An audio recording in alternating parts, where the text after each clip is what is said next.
महाराष्ट्र राज्याचे उपमुख्यमंत्री अजित पवार यांच्या वाढदिवसाचे औचित्य साधून राष्ट्रवादी प्रदेश उपाध्यक्ष तथा जिल्हा नियोजन समिती सदस्य किसन जाधव, नगरसेवक नागेश गायकवाड आणि इच्छा भगवंताची मित्र परिवाराच्या वतीने विविध सामाजिक उपक्रमांचे आयोजन करण्यात आले आहे। याचाच एक भाग म्हणून सोमवारी राज्याचे उपमुख्यमंत्री राष्ट्रवादीचे सर्वेसर्वा अजित पवार यांच्या वाढदिवसाचे औचित्य साधून सोलापूर महानगरपालिका रामवाडी यूपीसी सेंटरमध्ये 22 जुलै रोजी जन्मलेल्या नवजात बालकांच्या नावे 5,000 रुपये राष्ट्रीयकृत बँकेत डिपॉझिट करण्यात आले। तसेच नवजात मातेच्या बालकास लागणाऱ्या साहित्याचे देखील वाटप करण्यात आले। तसेच या परिसरातील क्षयरुग्ण बाधितांना 6 महिन्यांसाठी लागणाऱ्या धान्याचे किट देखील यावेळेस वाटप करण्यात आले। यावेळी सोमपा महिला व बालकल्याण सभापती अश्विनी चव्हाण, आरोग्य अधिकारी डॉक्टर राखी माने, डॉक्टर शिल्पा शेटे, माजी नगरसेवक श्रीनिवास कोंडी, सामाजिक कार्यकर्ते इरफान शेख, माजी परिवहन समिती सभापती आनंद मुस्तारे, ओबीसी प्रदेश सरचिटणीस बशीर शेख, महेश निकंबे, रियाज शेख, अल्ताफ कुरेशी, प्रदेश युवक सरचिटणीस चेतन नागेश गायकवाड, महिला प्रदेश पदाधिकारी सायरा शेख, राष्ट्रवादी महिला जिल्हा उपाध्यक्ष रुक्मिणी जाधव, महिला शहर उपाध्यक्ष शोभा गायकवाड, सुनीता बिराजदार, प्रेमिला स्वामी, सरोजिनी जाधव, संगीता गायकवाड, लक्ष्मी आठवले आदींची प्रमुख उपस्थिती होती। प्रारंभी राज्याचे उपमुख्यमंत्री अजित पवार यांच्या वाढदिवसानिमित्ताने केक कापून वाढदिवस साजरा करण्यात आला। यावेळी प्रास्ताविक करताना प्रदेश उपाध्यक्ष किसन जाधव म्हणाले, राज्याचे उपमुख्यमंत्री आणि आमचे नेते मार्गदर्शक यांच्या वाढदिवसाचे औचित्य साधून विविध सामाजिक, सांस्कृतिक, क्रीडा, वैद्यकीय अशा अन्य क्षेत्रात विविध भरगच्च कार्यक्रमांचे आयोजन करण्यात येते। याचाच एक भाग म्हणून 22 जुलै रोजी मनपा आरोग्य केंद्रात जन्मलेल्या नवजात बालकांच्या नावे 5,000 रुपये राष्ट्रीयकृत बँकेत फिक्स डिपॉझिट करण्यात आले आहे। या बालकांच्या भविष्यातील शिक्षणासाठी आर्थिक हातभार आमचा देखील असावा या उद्देशाने ही रक्कम देण्यात आली आहे। 18 वर्षानंतर या मुलांना त्यांच्या शिक्षणासाठी हे पैसे कामी येतील। सर्वसाधारण कुटुंबामध्ये आर्थिक संकटाची चिंता असते, ही गरज ओळखून दादांच्या वाढदिवसानिमित्त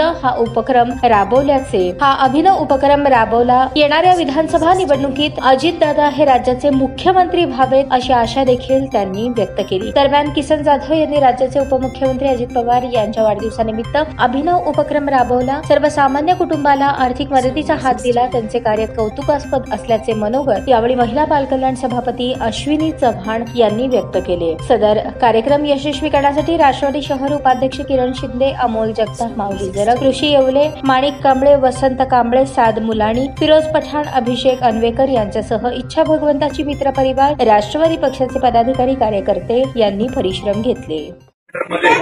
जे बालक प्रसूती झालेले आहेत त्या बालकांच्या मातेच्या नावाने आपण त्यांना 5,000 रुपये बँकेमध्ये ठेव पुस्तिका ठेवून त्या पॅरेंट्सला आपण ते सर्टिफिकेट देणार आहोत। त्याच पद्धतीनं या सेंटरमध्ये जवळपास माझ्या माहितीनुसार 41 क्षयबाधित रुग्ण आहेत असं मला माहिती आहे। त्या क्षय रुग्णांना देखील आपण फूड किटचं वाटप आपण आपल्या वतीनं करणार आहोत। हा देण्याचा उद्देश आणि संकल्प हाच आहे की आदरणीय दादांना त्यांच्या आशीर्वादातून दीर्घायुष्य लाभावं आणि येणाऱ्या आता विधानसभा लवकरच आहे। या सर्वांच्या माध्यमातून आमच्या राष्ट्रवादीच्या सर्व शहरातल्या आणि जिल्ह्यातल्या कार्यकर्त्यांना एक पाठबळ मिळावं हा उदात्त हेतू घेऊन आज हा कार्यक्रम या ठिकाणी आयोजित केलेला आहे। आणि या कार्यक्रमासाठी आवर्जून महिला बालकल्याणचे सभापती चव्हाण मॅडम असतील, आरोग्य अधिकारी राखी माने मॅडम असतील आणि सर्व आमचे सहकारी पदाधिकाऱ्यांनी बहुमोल वेळ दिला। आभाराचं तर सगळ्यात शेवट असतंय, परंतु मी संयोजक या नात्यानं प्रास्ताविकामध्ये तुम्ही सर्वांचा आपण या ठिकाणी वेळ दिला त्याबद्दल मनस्वी सर्वांचा आभार व्यक्त करतो। आणि दादांच्या वाढदिवसाला ते भावी मुख्यमंत्री व्हावं असं आमच्या राष्ट्रवादीच्या कार्यकर्त्यांची अपेक्षा। ताज्या बातम्या पाहण्यासाठी प्राईम महाराष्ट्र न्यूज चॅनलला सबस्क्राईब करा।